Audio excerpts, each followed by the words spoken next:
Bieža celšanās nakts stundās, lai dotos uz tualeti, traucēta seksuālā funkcija, samazinās vēlme pēc tuvības ar partneri, satraukums un spēku trūkums ir tie signāli, kas dara bažīgu arī ģimenes ārstu. Pie ģimenes ārsta visbiežāk sevišķi lauku reģionos, tur, kur mums urologi ir nepieejami.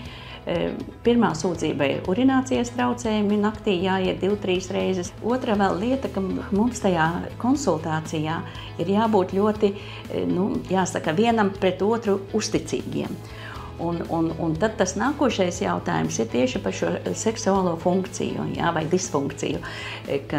Un tie traucējumi katram pacientam ir savādāki. Ja? Ir svarīgi pie šādām sūdzībām nevilcināties, jo tas var būt signāls arī ļaundabīgiem procesiem organismā. Tādēļ agrīnas profilaktiskās pārbaudes ir svarīgas ik katram kungam jau vecumā no 40. Jāatceras, ka pirmās sūdzības var rasties arī no pārlieku liela stresa un pārslodzes, kas arī nav atstājums bez uzmanības.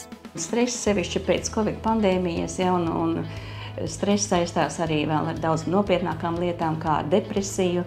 Tad atkal mums jāskatās, varbūt ārstējot depresiju un stresu, mēs izārstējam arī šo seksuālās funkcijas traucējumus. Tas viss kopā ir saistīts. Cilvēks ir, jāsaka, viens vesels. Un patiesi cilvēka organisms ir viens vienots veselums, un nereti tieši vīrieši ir tie, kas palīdzību pie speciālista meklē vien tad, kad sūdzības kopums ir sakrājies kā liels vezums. Tādēļ rekomendējam negaidīt sūdzības, kas var prasīt ilgstošu ārstēšanu, bet jau tad, kad sūdzību nav, stiprināt savu organismu laicīgi ar īpašu uzturu bagātinātāju kompleksu, kas paredzēts vīriešiem. Vīrieši arī domā par to, kādas ir attiecības, arī tieši seksuālās attiecības, arī par to, kā viņš jūtās kā vīrietis, cik enerģijas pilns, kāda ir viņa potence. Viss tas kopā veido arī to vīriešu pašsajūtu.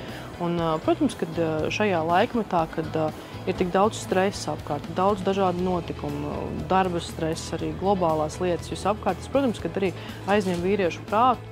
Lai stiprinātu vīrieša enerģiju, organismu spēka rezerves vienlīdz uzlabojot potences un vitalitātes rādītājus, Šveicē radītajā uztura bagātinātājā ir apvienoti sevi pierādījuši dabas augu ekstrakti. Preparāta sastāvā ir tāda ārstniecības auga, kas varbūt ir mums jau zināmi, tāda kā ženšeņš, tas jau no Ķīnas medicīnas gadsimtiem, gadu tūkstošiem ir zināms, ka tāds enerģiju dodošs cilvēka tāds, tonusu paceļošs augs. Tad varbūt eksotiskāk ir Āfrikas pigēja un maka, kas arī tieši atbild par tādu enerģiju, vīriešu potences palielināšanu. Tādi augi, kuri ir domāti tieši vīriešu veselībai. Uztura bagātinātājs RED3 sniedz atbalstu arī prostatas veselībai, kas ir īpaši svarīgi kungiem vecumā pēc 40. Goji jogas ļoti labas, gan vitamīnu, minerālu vielu avots. Daudz šobrīd tiek izmantots arī ikdienas uzturā. Tā kā tas augu kompleks, ekstraktu kompleks ir tāds tiešām, kas dod enerģiju, paceļ vīriešu potenci un veicina tādu labsajūtu un enerģiju ikdienā. RED3 uztura bagātinātājs ir radīts vīriešiem, kam rūp sava garīgā, fiziskā un vitālā labsajūta.